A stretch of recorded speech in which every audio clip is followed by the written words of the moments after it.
Wesley Early, what a pleasure. Yeah, thank you, Tian Wei. Thank you for inviting me. You know how I find you? I don't know how much overlap there is between Alaska and China, so, I'm kind of surprised anybody has found any of the old articles I wrote when I was in college. Yes, I found that postcard article you wrote when you were making your trip years ago in China as a student of University of Alaska. Right. It was it wasn't exactly an exchange program because we weren't getting Chinese students to come to Alaska. It was more of a kind of like a 2-week immersion program. Mm-hmm. And so we traveled to Beijing, Xi'an, Chongqing, Wuhan, down the Yangtze River, and we ended in Shanghai. So I was there mainly as as funny as it sounds, I was there mainly as a translator because Really? I took, Oh. yeah, I had taken 3 years of Mandarin in high school. How is that trip helping you, even today to navigate what's going on and how you could, as a journalist, approach that story? I think my experience helped me a lot, living in a different culture. Yeah, I think that it definitely shows how much we don't know about China, but how much China knows about the United States. Like in Shanghai, for instance, like most of the people spoke English who I interacted Right. with.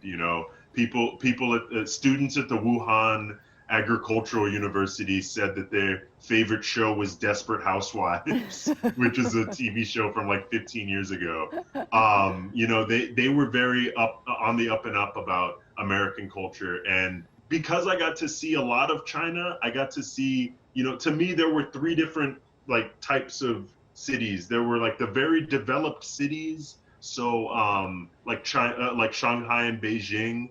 There were cities that were developing. So a lot of construction, you could definitely see that people were starting to move to these big cities. Mm-hmm. Xi'an really made me think like that. And then, as we're on the train, from Beijing to Xi'an, you definitely see like farmland, and how Right. a lot of China is really rural. China is as diverse as the United States is. Now you are a news director of the local public radio station in Alaska. So I'm sure you are encountering stories about China-U.S. talk in Alaska taking place in Anchorage. Yeah, these aren't anything new. The president of China actually had come to Anchorage a few years ago. Right. When I lived in Anchorage, and I covered his visit. He had met with the governor of Alaska at the time. His name was Bill Walker. One of the big discussions that Walker wanted to have was on the prospect of a natural gas line in Alaska and possibly, providing liquefied natural gas to Chinese consumers. I know that was a big thing he wanted to do. I'm sure you heard a little bit through the wire services about what's going on during the first day of discussion between China and the U.S. delegation in Anchorage. Both you and I are not political decision makers, but even as journalists, we think about them, how they would articulate the situation, and how we would, as a journalist, report about possibly the next stage, right? Which, there's been a lot of really, really negative rhetoric in the United States. And as we've seen in the country over the last, few months, but very, very recently, yesterday there was an attack in Atlanta, Georgia, Right. on Asian Americans. And it's really highlighting a lot of violence towards Asian Americans. And I think that a lot of this sort of nasty rhetoric contributes to that, right?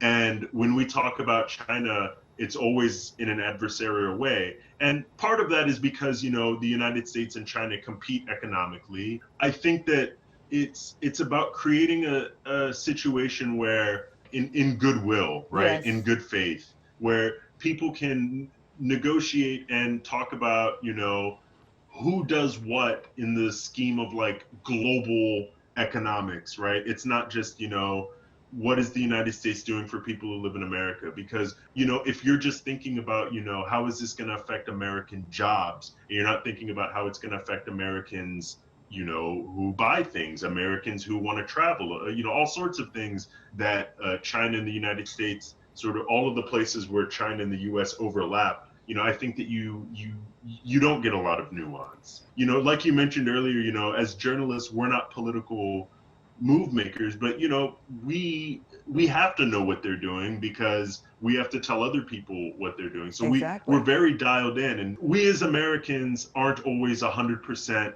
clear as to what China is like. And to us, China is just a country in the world, right? We don't really think about it. And because so much of it is painted in this sort of antagonistic manner where it's like it's China versus the United States, I think a lot of people just kind of automatically assume that the position has to be sort of animus, but I don't think that's true. My final question, now looking back at your own postcard stories, years after that, do you think the world has changed a lot?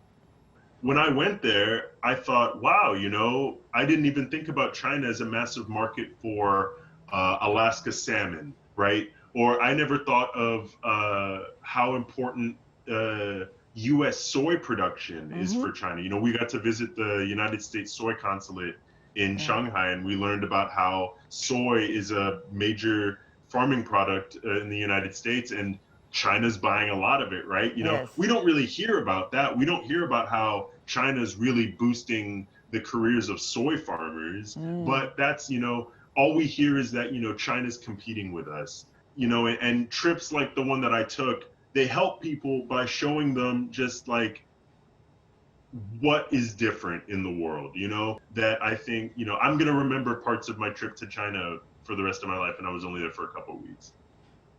I'm going to remember our conversation, by the way, Leslie. I hope our conversation will continue for the years to come. Thank you so much. I really appreciate you having me.